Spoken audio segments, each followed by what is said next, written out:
aku pernah punya pernikahan yang sempurna. Aku bertemu Adam setelah seorang teman telah memperkenalkan kita. Segalanya berjalan dengan bahagia.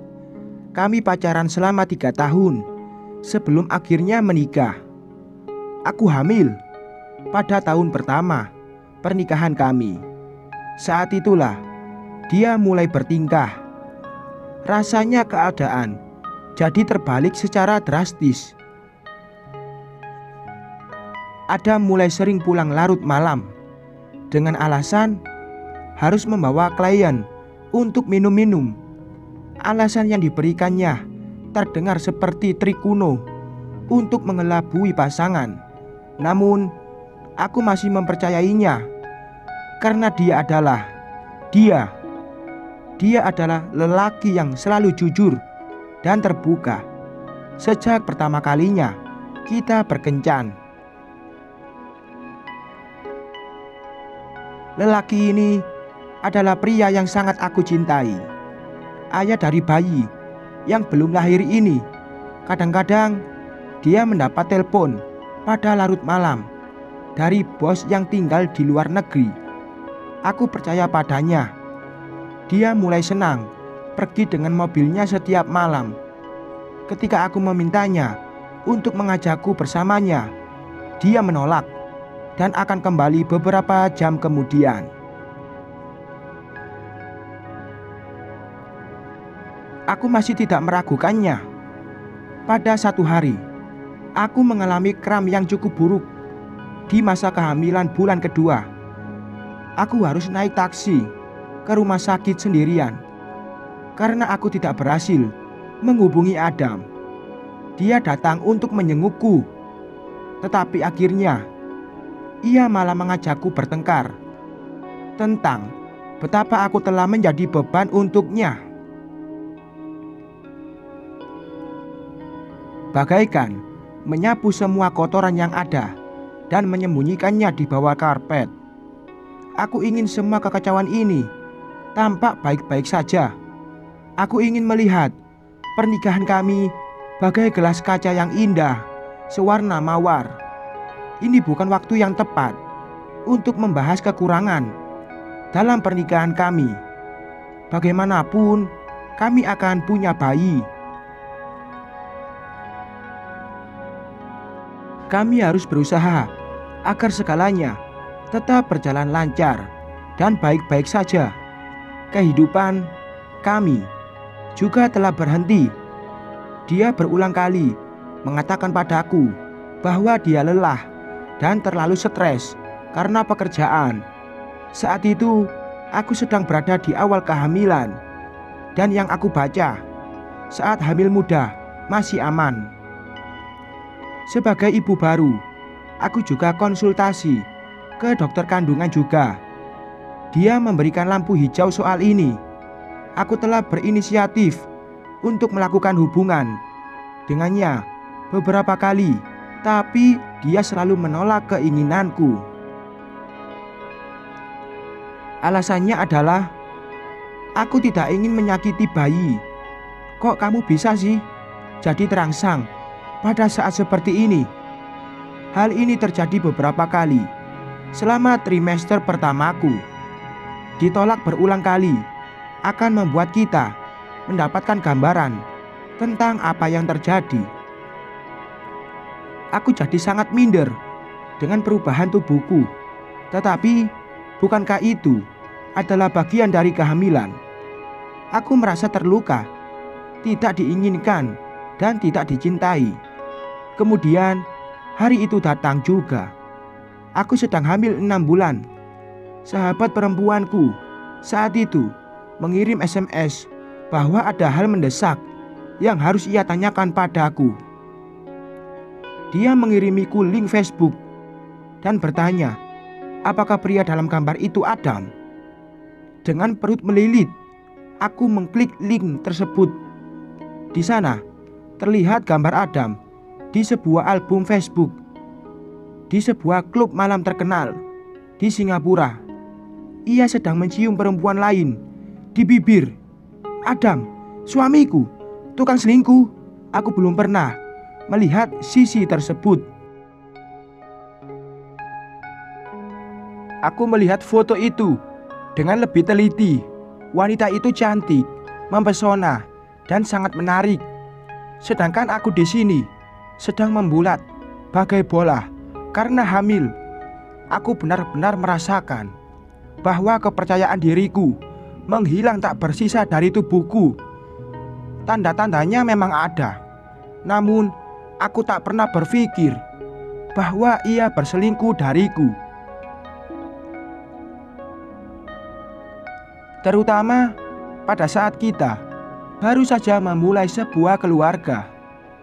Selama ini aku hanya berpikir bahwa ia sedang super sibuk dan sedang bergumul dengan pekerjaannya yang menumpuk.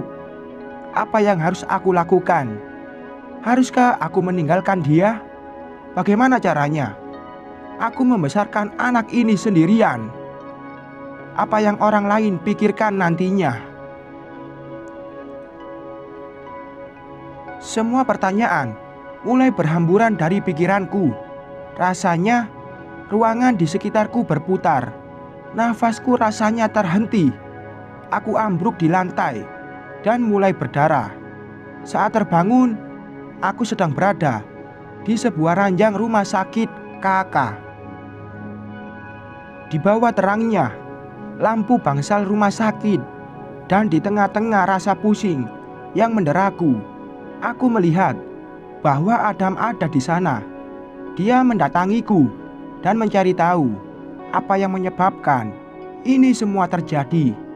Apa yang sedang terjadi di rumah. Aku benar-benar hilang akal. Aku tunjukkan sebuah foto di ponselku dan meminta penjelasannya. Wajahnya langsung muram. Dia tidak mengelak. Dia mengakui bahwa ia memang berselingkuh. Ia menjelaskan bahwa perselingkuhannya sudah berjalan selama 1 tahun.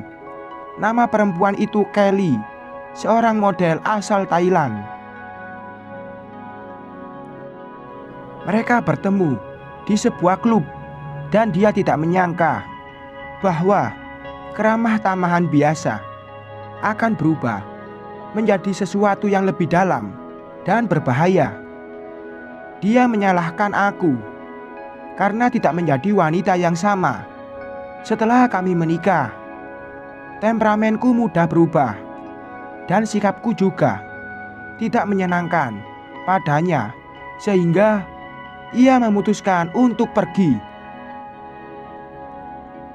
Rupanya aku membuatnya merasa terkekang. Bahkan dari sebelum masa kehamilan, aku ini sedang hamil. Apa yang kamu harapkan dariku? Tidak memiliki perubahan suasana hati, bersikap baik sepanjang waktu?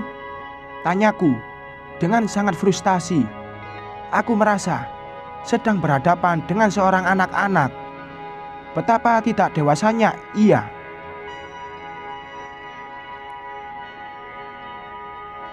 Apakah ia berpikir bahwa hidup yang kita jalani akan sama? Setelah kedatangan bayi, makin jelas bahwa ia tidak siap menjalani kehidupan sebagai orang tua. Dengan gampangnya, ia mengambil jalan yang mudah dan mengejar perempuan lain sebagai solusi atas permasalahannya.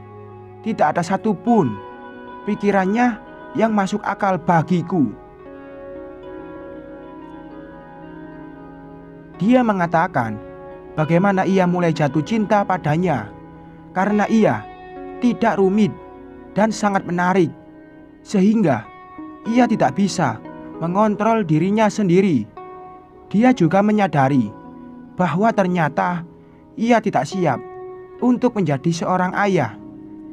Responku padanya saat itu, "Kamu tidak siap untuk menjadi seorang lelaki." Aku tidak ingin tahu detail bagaimana hubungan mereka. Yang aku pedulikan selanjutnya adalah apa yang harus aku lakukan selanjutnya. Aku tidak pernah berencana untuk membesarkan anak ini sendirian. Segalanya tiba-tiba berubah.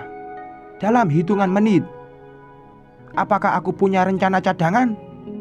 Tentu saja tidak. Calon ibu macam apa yang akan berpikir bahwa ia harus menyambut bayinya sendirian tanpa suaminya? Aku punya banyak pertanyaan. Apakah aku mampu secara finansial untuk membiayai anakku? Harus tinggal di mana kami? Apakah aku harus melahirkan bayi ini sendirian? Siapa yang akan membantu persalinanku? Apa yang akan orang katakan pada anakku karena ia tak punya seorang ayah? Bagaimana caranya aku menguatkan diri secara emosional untuk menghadapi ini? Sial, kenapa sih dia harus berubah menjadi brengsek seperti itu dan menghancurkan semua yang telah kami bangun? Semua mimpi tentang gambaran mengasuh anak, mendaftarkan bayi untuk ikut kelas berenang, belanja kebutuhan bayi. Mengapa dia menjanjikan sesuatu ketika ia justru ingin mengakhirinya? Pada malam yang sama, setelah aku keluar dari rumah sakit, untunglah pendarahanku tidak serius. Aku segera pindah ke rumah orang tuaku. Aku mengatakan pada mereka bahwa aku membutuhkan seseorang untuk merawatku, karena Adam tidak tahu cara merawat seseorang agar bugar kembali. Aku harus jadi kuat demi bayiku. Aku tidak mengatakan pada orang tuaku bahwa pernikahanku selesai. Aku pikir mereka tidak akan dapat mengatasi stres yang ditimbulkan karena ini.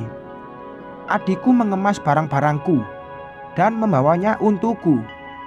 Aku mengatakan padanya segalanya. Dia bertanya, apakah aku benar-benar menginginkan perceraian? Dia mengatakan padaku bahwa tidak akan menyenangkan bagi seorang anak untuk tumbuh tanpa ayah. Aku juga harus siap menghadapi apa kata orang kepada bayi lelakiku ini. Dia juga bertanya, apakah aku cukup kuat untuk ini semua? Tentu saja, aku ingin yang terbaik untuk anakku. Aku tidak ingin dia tumbuh tanpa seorang ayah. Tapi rasa sakit yang ditimbulkan jika aku harus serumah dengan seseorang yang berselingkuh telah berada di luar kemampuanku untuk mengatasinya. Aku tidak akan pernah bisa melihat Adam dengan cara yang sama lagi. Aku harus membuat keputusan yang tepat bagi kami semua. Aku memutuskan untuk bercerai dari Adam, dan ini membuatnya sangat marah. Dia mulai melecehkanku dan mengirimiku pesan teks berupa ancaman. Aku mencoba untuk mengabaikan pesannya, tapi harus aku akui bahwa itu tidaklah mudah. Aku menangis sampai tertidur setiap hari. Aku juga khawatir bahwa ini semua akan berdampak kepada bayiku.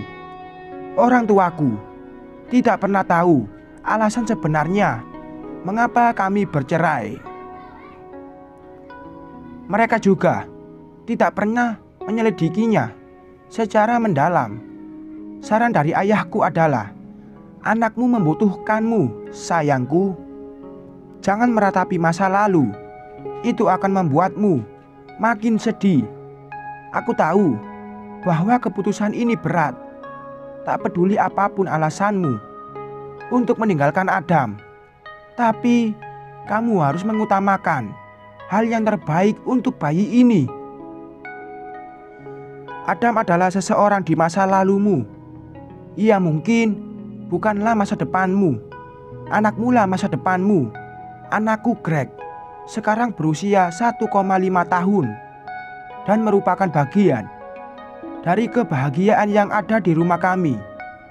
Dia adalah anak yang ceria dan dihujani oleh banyak cinta. Aku tidak tahu bagaimana masa depan akan membawa kami. Tapi aku tahu bahwa aku melakukan banyak hal yang lebih baik sekarang. Memilikinya di sisiku adalah hadiah terbaik dari dunia untukku. Selalu ada saja masa sulit. Aku sangat tertekan saat itu ketika baru saja melahirkan dan menjalani peran sebagai ibu baru. Tapi memiliki keluarga yang mendukung dan mencintaiku, ditambah dengan teman-teman yang luar biasa, telah membawa banyak perbedaan untukku. Karena itulah aku amat sangat bersyukur menjadi seorang calon ayah. Bukanlah sebuah pembenaran atas perilaku buruk hanya karena istrinya hamil dan jadi tidak sama lagi. Mereka harus menyadari bahwa perempuan mengalami perubahan fisik dan emosional selama kehamilan. Hanya butuh sedikit pengertian di antara keduanya agar dapat menjalani pernikahan yang awet. Semoga Nora dan anaknya, Greg, dapat menjalani ini semua dengan penuh ketegaran dan kebahagiaan. Sekian.